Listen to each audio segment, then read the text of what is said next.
You might have seen that CrossFit recently released their updates to the 2023 CrossFit Games season.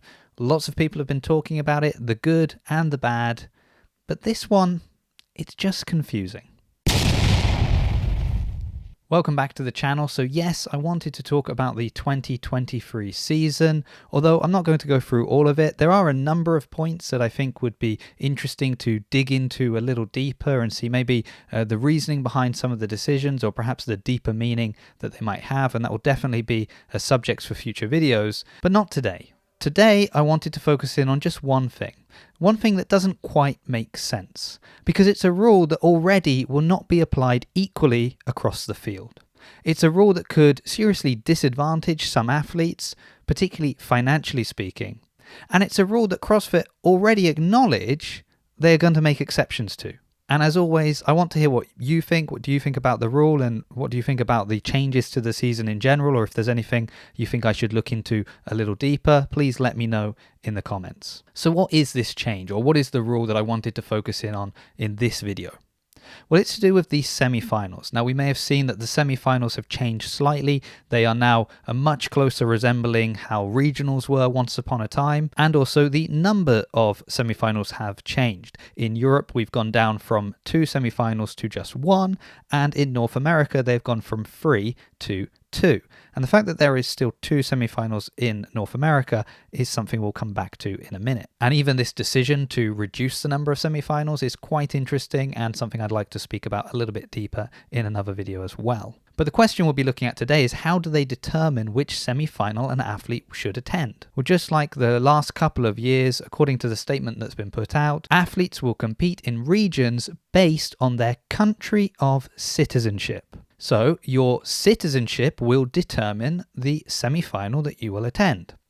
Now, on the surface, that seems like a very simple and elegant solution to the problem, and I'd be happy to give CrossFit a pass on that if this was the first year of the CrossFit Games. But this is an issue that we have already seen cause problems. Just this year gone, we had athletes that could not attend their semi-finals because traveling there would have caused issues for their residency in the US. Roman Krenikov's visa issues have been well documented over the years. Or we can just think about the financial toll that it takes on an athlete. So we might think that it's expensive for Tia-Clair Toomey, for example, to travel from the US to Australia to compete and then have to travel back.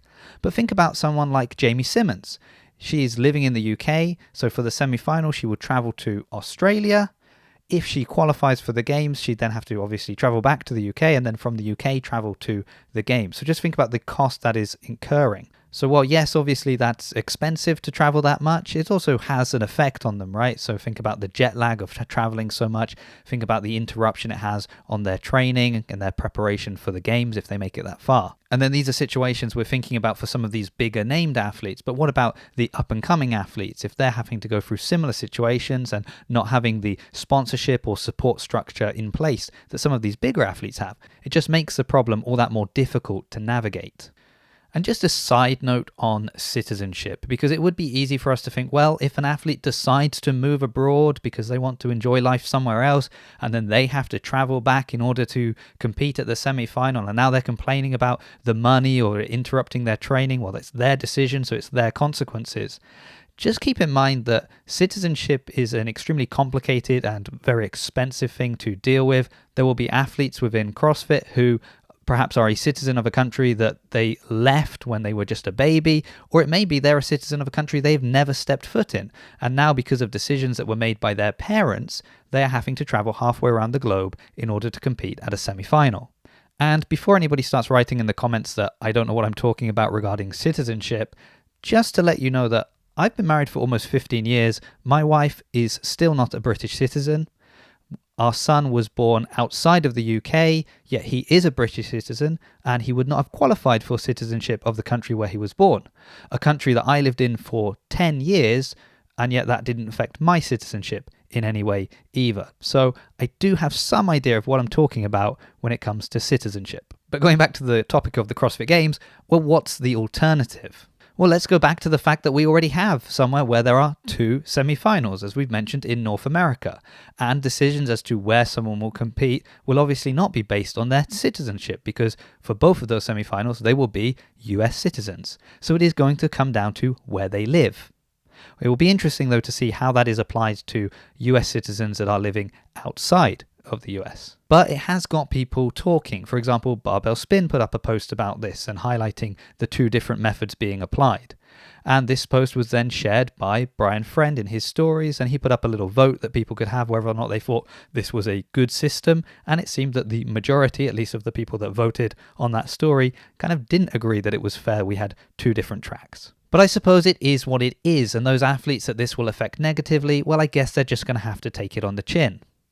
Oh, but wait, there's more. You see, we are not just some super geniuses that can foresee a potential problem here, but CrossFit sees the problem as well. In fact, they've already talked about exceptions they're going to make to the rule. So someone sent me some unconfirmed information that athletes that had visa issues or had been long-term residents of another country, well, they would be able to go to a different semi-final.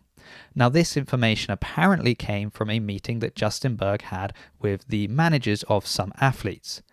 The problem is this. One, I don't like to report on unconfirmed rumors because, I'm supposed to be about facts. The second problem I had is if this was true, I didn't like the idea that some athletes would be in the know because they had access to Justin Berg, and maybe other athletes would discover this information far too late for it to mean anything to them. But don't worry, because now this has been addressed publicly. In fact, Justin Berg talks about this when he was interviewed on the CrossFit Games YouTube channel. It was at the end of the video talking about the 2023 season changes, so some people might not have got that far through, but we'll play a little clip here. With athletes now competing in the regions based on their country of citizenship, how does CrossFit plan on handling a situation where athletes may not be able to travel to where they need to compete?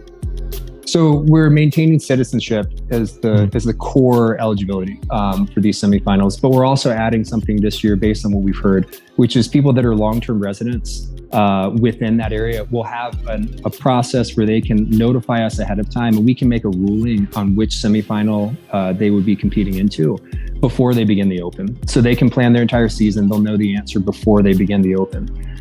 But also, I think that was important because certain athletes, like Roman Krenikov is a great example, athletes that were traveling into the Asia region in particular, we do want to make sure that we're not forcing people to take extremely onerous travel or risky travel that would jeopardize either green card status or other future travel.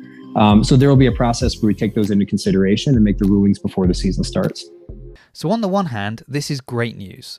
But my question is, why is this the exception and not the rule? Especially as they address the reasons that people could have problems, but they never addressed why citizenship was the fundamental thing they focused on in the first place. So a few problems I have with this are the fact that we could find ourselves in a situation where CrossFit allow one athlete to compete in a different semi-final, but then deny another athlete with similar circumstances. I also wonder why this wasn't included in the official announcement in the first place, because once again, we have a situation where information is being provided in different locations, and then athletes, if they are not across the board following every piece of media being put out by CrossFit, well, they're going to miss out and be punished for this. And I understand that CrossFit want global representation, and the fear is that an athlete may move to what is perceived as a weaker region in order to punch their ticket to the CrossFit Games. But if that is the concern, well, different rules could have been put in place. Rules that required athletes to live in that area for a certain amount of time or do other things to prove that they had really moved to that country and that it wasn't just some part of a bigger game plan. We saw similar things implemented with teams athletes, particularly in the past, so I don't see why it couldn't be applied to the individual athletes. Or even if that is their game plan and they go there, let it happen for 1 year. Let them go to a weaker region, dominate there, and let's see if that lights a fire up under that region. Will they then train twice as hard because they don't want an outsider coming in and showing them up the following year? But even if we think that it's a good system to base it on citizenship, is it a good idea to create a rule when you already know you're going to be making exceptions to that rule? The fact that you need to make exceptions, would that not be pause for thought to think, you know what, maybe there is a better decision we can make here? Something that could be applied across the board evenly without needing to make exceptions.